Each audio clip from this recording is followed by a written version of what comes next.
Bagaimana belajar kalian di rumah? Semoga masih tetap semangat ya.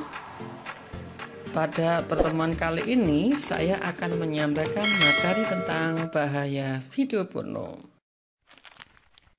Tahukah Anda, otak merupakan bagian tubuh yang paling penting bagi manusia? Sekarang angkat tangan Anda dan letakkan pada dahi. Tepat di situ, ada bagian otak yang paling istimewa. Bagian itu disebut prefrontal cortex atau disingkat PFC. Menurut peneliti otak Jordan Grafman, PFC ini hanya ada pada otak manusia, sehingga membedakan kita dengan binatang. Bagian ini diciptakan dan dirancang khusus oleh Tuhan supaya manusia mampu memilih dan memiliki etika. PFC berfungsi seperti pemimpin. Ia bertanggung jawab untuk berkonsentrasi, memahami benar dan salah, mengendalikan diri, menunda kepuasan, berpikir kritis, dan merencanakan masa depan. PFC adalah pusat pertimbangan dan pengambilan keputusan. PFC inilah yang membentuk kepribadian dan perilaku sosial. Sayangnya, PFC adalah bagian otak yang paling mudah mengalami kerusakan. Jika PFC rusak, maka kepribadian orang bisa berubah. Rusaknya PFC bisa disebabkan oleh benturan fisik, bisa juga oleh zat kimia, seperti narkotika, psikotropika, dan zat adiktif atau nafsa. Dan ternyata penyebab paling merusak juga pornografi, yang disebut narkolema, narkotika lewat mata. Bagaimana pornografi mempengaruhi otak dan pikiran kita? Adi, remaja 12 tahun, melihat gambar di TV yang menjurus ke porno. Awalnya, ia merasa kaget dan jijik. Ini karena sistem limbik di otak Adi menjadi aktif. Sistem limbik mengatur emosi juga keinginan makan, minum, dan berhubungan seksual. Sistem limbik ini kemudian mengaktifkan zat kimia otak bernama dopamin. Dopamin memberi rasa senang, penasaran, sekaligus kecanduan. Zat ini juga aktif jika orang mengkonsumsi nafsa. Oleh karena itu, sifat candu pornografi sama dengan sifat candu nafsa. Otak akan mengingat apa yang membuat Adi senang dan bagaimana ia memperolehnya. Jika Adi mendapatkan pembinaan akhlak, etika yang baik, dan patuh pada norma sosial, dorongan melihat pornografi, meskipun menyenangkan, akan ia abaikan. Namun karena hal itu tidak ada pada diri Adi, ketika ia sedang merasa bosan dan ingin mencari kesenangan, otak akan mendorongnya agar melihat pornografi lagi.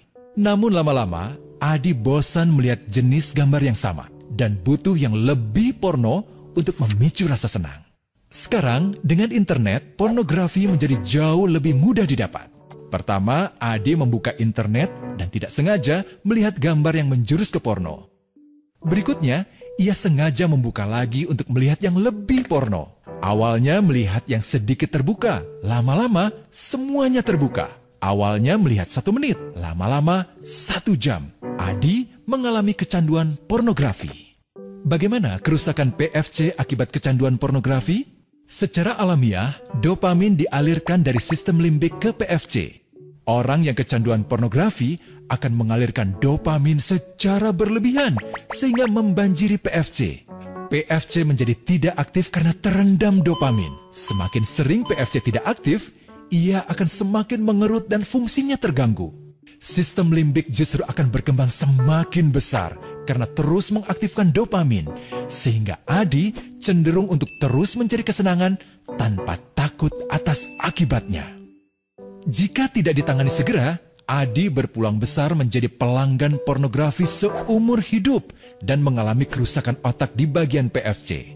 Awalnya, ia akan kehilangan konsentrasi, penurunan kemampuan menimbang benar dan salah, serta berkurangnya kemampuan mengambil keputusan. Lama-lama, besar kemungkinan ia akan melakukan masturbasi, oral seks, hubungan seksual suka sama suka, dan mudah berganti-ganti pasangan seksual. Pernikahan dianggap tidak penting, pasangan dianggap hanya sebagai objek seksual semata, cenderung merendahkan derajat dan kehormatan lawan jenis. Selera hubungan seksualnya pun tidak sehat dan seenaknya, kasar sampai tega memperkosa. Manusia jadi tidak ada bedanya dengan binatang. Inilah dampak yang terjadi akibat kerusakan PFC. Ahli bedah otak Donald Hilton Jr. mengatakan, jika difoto menggunakan alat magnetic resonance imaging, otak yang rusak akibat pornografi memperlihatkan hasil yang sama dengan otak yang rusak karena kecelakaan. Ia juga mengatakan, berbeda dengan dampak nafsa yang merusak otak di 3 bagian, pecandu pornografi yang sudah melakukan hubungan seks dengan anak-anak mengalami kerusakan otak di 5 bagian. Terbukti, pornografi pada anak lebih bersifat merusak karena PFC belum matang dengan sempurna.